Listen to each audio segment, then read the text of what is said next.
So அனைவருக்கும் வணக்கம். இன்னைக்கு நம்ம 9th சோசியல் இருக்கக்கூடிய கண்டென்ட் வந்து ஒரு அனலைஸ் பண்ணி வச்சுக்கிறோம். ஸோ எப்படி என்னங்கிறது பார்த்தலாம். ஸோ 9th பாடப்பொருள் இருக்கக்கூடிய 9th சோசியல் சயின்ஸ் புக்கில் ஸோ வரலாறு பார்த்தோம் அப்படின்னா ஃபர்ஸ்ட் லெசன் வந்து மனித பரிணாம வளர்ச்சி, சமூக வரலாறு, முந்தைய காலம், அடுத்தது பண்டைய காலம், அடுத்த தொடக்க காலம், அடுத்த அறிவு வளர்ச்சி, செவ்வியல் உலகம், இடைக்காலம், இடைக்கால இந்திய அரசு, நவீன யுகத்தில் தொடக்கம், புரட்சிகர காலம், தொழில் புரட்சி, ஆசிய ஆப்பிரிக்க நாடுகளில் காலனி ஆதிக்கம்.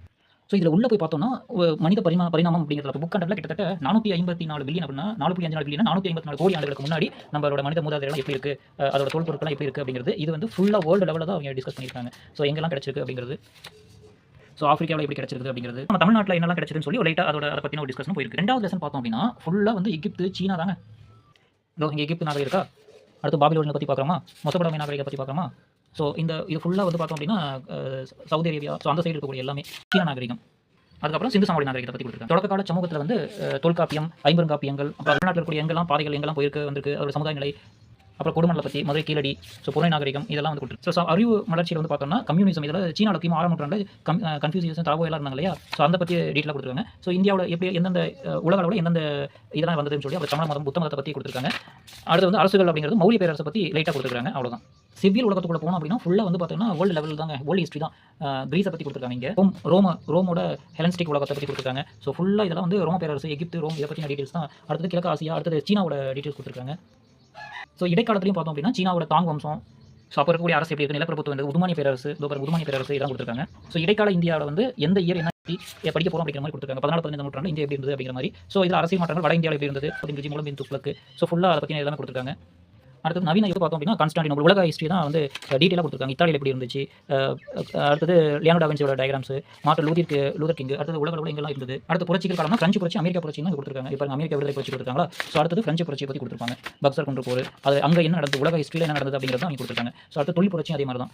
இங்கே இருக்கக்கூடிய வேர்ல்டு லெவலில் நடந்த தொழில் புரட்சி பிரெஞ்சு புரட்சி தான், அமெரிக்காவோட புரட்சி. ஸோ இங்கே வந்து என்னெல்லாம் வந்து கண்டுபிடிச்சிருக்காங்க அப்படிங்கிறது, இது ஒரு இந்திய நம்மளோட கண்டுபிடிப்பு எதுவுமே இங்கே மென்ஷன் பண்ணல. அடுத்து ஆசிய ஆப்பிரிக்கா நாடுகள் இருக்கக்கூடிய காலனி ஆதிக்கத்தை பற்றி, ஆசியா ஆப்பிரிக்கா ரைட்டா. ஸோ இங்கே ஆசியாவில் நடக்கிற சிபிரிக்காவோட காலனி பற்றி கொடுத்துருக்காங்க. அதுக்கப்புறம் நாங்கள் இந்தியாவில் இருக்கக்கூடிய காலனி ஆதிக்கம் எந்த வருஷம் அப்படிங்கிறத இதை வந்து டீட்டெயில் கொடுத்துருக்காங்க. பட் விஷயங்கள் எல்லாமே கொஞ்சம் ஷார்ட்டாக நான் எல்லாமே எழுதியிருக்கேன். மனித பரிணாமம், எகிப்து, மெசோடோமியா, தொல்காப்பியம், சங்க இலக்கியம், அரசியல், கன்ஃபியூசியஸ் பற்றி, ஜெராஸ்ட்ரியம், சமணம், புத்தம், மௌரியம், அடுத்து செவ்வியல் வந்து கிரீஸ், ஹெலனிக், சீனா. இடைக்காலத்தில் வந்து இடைக்கால இந்தியாவில் வந்து பார்த்தோம்னா சீனா, தாங்கு, ஜப்பானை பற்றி, அடுத்து வட இந்தியாவை பற்றி, நவீன போர்ச்சுகல், புரட்சியில் வந்து அமெரிக்க புரட்சி, பிரெஞ்சு புரட்சி, இங்கிலாந்து, அமெரிக்கா தொழில் புரட்சி, ஆசியா ஆப்பிரிக்காவில் நடந்த காலனியோட 9th சோசியல் சயின்ஸில் இப்போ இருக்கிற சிலபஸ். ஸோ நான் என்ன கேட்குறேன் அப்படின்னா நம்மளோட ஃபஸ்ட்டு என்னை பொறுத்த வரைக்கும் ஃபஸ்ட்டு இருக்க வேண்டிய குடிமையில் தான் இருக்கணும். வரலாறு வந்து முக்கியம் தான். பட் குடிமையிலுக்கு அப்புறம் தான் வரலாறு இருக்கணும். குடிமையில், புவியியல், வரலாறு அப்படி தான் இருக்கணும். ஏன்னா ஃபஸ்ட்டு நம்ம மண், நம்ம நாடு, நம்மளோட மக்கள், நம்மளோட கலாச்சாரத்தை பற்றி படிச்சுட்டு அதுக்கப்புறம் வந்து மண்ணோட தன்மையெல்லாம் படிச்சு அதுக்கப்புறம் உலக ஹிஸ்ட்ரிக்கு போனால் எனக்கு எந்த பிரச்சனை கிடையாது. நம்ம தமிழ்நாட்டோட வரலாறுங்கிறது ஒரு இடத்துல வந்து காமிக்கவே இல்லைங்க. அதாவது எங்க அகழ்வாராய்ச்சி நடந்தது அப்படிங்கிறது ஷார்ட்டாக கொடுத்துருக்காங்க அப்படிங்கிறது நான் பார்க்குறேன். தொல்பொருள் பண்டைய நாகரிகம் அப்படின்னு பேசுறப்போ நம்ம தமிழ் நாகரிகம் வந்து எங்கேயும் பெருசாக பண்டைய நாகரிகத்தில் பார்த்தா எகிப்து, சீனா, மெசோடோமியா தான் கொடுத்துருக்காங்க. கண்டிப்பாக நம்ம இந்தியா நாகரிகமோ அல்லது நம்மளோட நாகரிகத்தை பற்றி கொடுக்கல. அறிவு வளர்ச்சியும் பார்த்தோம்னா கன்ஃபியூஸ் தாவோயிஸ்ல தான் ஸ்டார்ட் பண்ணிருக்காங்க. நம்மளோட விவேகானந்தரை பற்றி கொடுத்துருக்கலாம், அந்த மாதிரி கொடுத்துருக்கலாம். அடுத்து செவ்வியல் காலத்தில் வந்து நம்மளோட நாட்டை பற்றி எங்கேயுமே கொடுக்கல. நீங்கள் பார்த்தீங்கன்னாவே தெரியும். மனித பரிணாமத்திலையும் நம்ம இந்தியா பற்றி அதிகம் கொடுக்கல. இங்கேயும் வந்து பார்த்தோம்னா நம்ம இந்த ஒரு டீட்டெயில் தான் இங்கே ஷார்ட்டாக தான் கொடுத்துருக்காங்க. தமிழ் சமூகம் எப்படி இருந்தது அப்படின்னு சொல்லி. அறிவு வளர்ச்சியிலும் அந்த மாதிரி எதுவும் இல்லை. செவ்வியல், இடைக்காலம் நார்த் இந்தியா பற்றி, வட இந்தியா பற்றி மௌரிய பேரரசு மட்டும் தான் கொடுத்துருப்பாங்க நினைக்கிறேன். அதே மாதிரி நவீன யுகத்தில் போர்ச்சுகல் தான் கொடுத்துருக்காங்க. புரட்சியிலும் பார்த்தீங்கன்னா இந்த மாதிரி அதாவது அமெரிக்கா பிரெஞ்சு புரட்சி தான், தொழில் புரட்சி இங்கிலாந்து, அமெரிக்கா தான், ஆசியாவிலுமே காலனி ஆதிக்கத்தை பற்றி கொடுத்துருக்காங்க. இந்தியா பற்றி கடைசியாக கொடுத்துருக்காங்க. ஸோ நம்ம என்ன கேட்குறோம்னா நமக்கு சமூக அறிவியல் அப்படிங்கிறப்ப நம்ம சொசைட்டி பற்றி தான் ஃபஸ்ட்டு அவங்க தெரிஞ்சுக்கணும். வரலாறு அப்படிங்கிறப்போ நம்ம இந்தியாவோட வரலாறு, நம்மளோட தமிழ்நாட்டோட வரலாறு ஃபஸ்ட்டு டெப்த்தாக படிக்கணும். ஒரு 9 லெசன் இருக்குது, அப்படி 11 லெசன் இருக்குங்க. 11 லெசனில் நமக்கான பர்சன்டேஜ் அப்படின்னு பார்த்தா என்ன பொறுத்தவரை 20% நம்ம தெரிஞ்சு வச்சிருக்காங்க. மிச்சம் வந்து 80% பார்த்தா ஃபுல்லாக ஓல்டு ஹிஸ்ட்ரிங்க. எகிப்து, சீனா, கிரீஸு, ஜப்பான், போர்ச்சுகல் எல்லாம் ஃபுல்லாக இங்கிலாந்து, அமெரிக்கா அவங்கெல்லாம் வந்து நம்மளை பற்றி இந்த அளவுக்கு படிப்பாங்களா அப்படிங்கிறது சத்தியமாக அங்கே போய் பார்த்தா தான் தெரியும். புரட்சி அப்படிங்கிற பாலைக்கார புரட்சி, விடுதலை புரட்சி எவ்வளோ படிக்கலாங்க. அடுத்து நவீன யுகம், இப்போ இடைக்கால இந்தியாவில் நவீன இந்தியான்னு போட்டோம். இடைக்கால இந்தியாவே சுதந்திரத்துக்கு முன்னாடி சுதந்திரத்தை பற்றி ஒரு லெசனும் எனக்கு தெரிஞ்சு இல்லைங்க. இப்போ இந்த 9th சோசியல் பார்த்தோம்னா சுதந்திரத்தை பற்றி தமிழ்நாட்டில் இருந்தோ அல்லது இந்தியா லெவல்லையோ ஒரு தலைவர்களை பற்றியும் இங்கே மென்ஷன் பண்ணவே இல்லைங்க.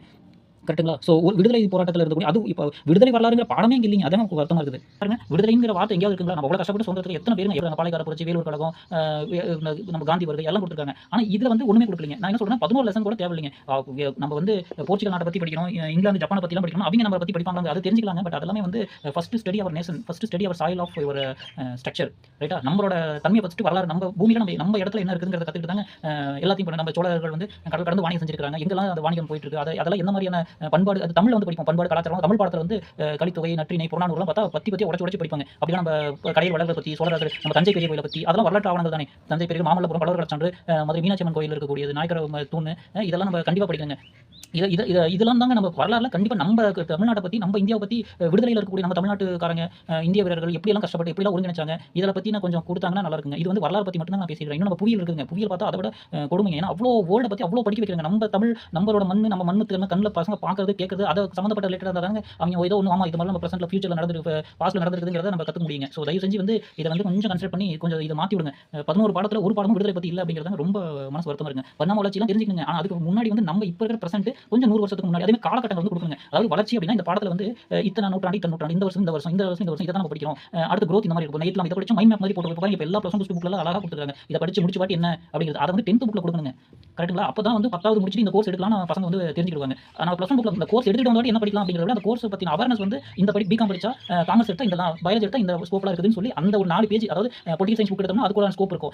எக்கனாமிக்ஸ் புக் எடுத்தா அதுக்கான ஸ்கோப் இருக்குது. அந்த மாதிரியான ஸ்கோப்புகள்லாம் வந்து 8த், 9த், 10த் புக்ல வச்சோம்னா தானே கரெக்ட்டா இருக்கும். அப்பதான் பசங்க ஒரு டிசிஷன் எடுக்கிறதுக்கு இதழியல் துறையில போலாமா, ஒரு கதைகள் எழுதலாமா, ஒரு விஞ்ஞான துறையில போலாமா, ஒரு ஆராய்ச்சிகள் போலாமாங்கிற விஷயங்கள்லாம் ஒரு அண்டர்ஸ்டாண்ட் வீட்ல அந்த வயசுல அந்த பையன் வந்து ஃபியூச்சர் டிசைட் பண்ணக்கூடிய ஃபியூச்சர்ல நான் கலெக்டர் ஆக போறேன். ஒரு 5வது பையன் 2வது பையன் சொன்னா ரொம்ப சந்தோஷப்படுறோம், மகிழ்ச்சி படுறோம். அப்ப அத பத்தின புரிதல் வந்து ஒரு 9வது 10வதுக்குள்ள அடல்ட் ஏஜ்ல கொடுத்தாதாங்க அத பத்தி கியூரியாசிட்டி ரொம்ப அதிகமா இருக்குங்க. நான் 10த் 11த்ல அவன் உள்ள போன வாட்டி அதாவது கோர்ஸ் புக் வாங்குன வாட்டி இத சூஸ் பண்ணிருக்கோம், இத போக போறோம் அப்படிங்கிறத விட இந்த புக்ல இந்த 10த்க்கு அப்புறமே ஆமா இந்த கோர்ஸ்லாம் படிச்சோம். பிகாம் எடுத்தா இந்த மாதிரி சயின்ஸ் குரூப் எடுத்தா இந்த மாதிரி மேத்ஸ் குரூப் எடுத்தா இந்த மாதிரி அந்த ஒரு பிரெடிக்ஷன் முன்னாடி இருந்துச்சுன்னா எவ்வளவு சந்தோஷமா இருக்குங்க. தயவு செஞ்சு வந்து விடுதலை போராட்டத்தை பத்தி ஒரு லெசன் வைங்க. தமிழ்நாடு விடுதலை போராட்டத்தை பத்தி ஒரு லெசன் வைங்க.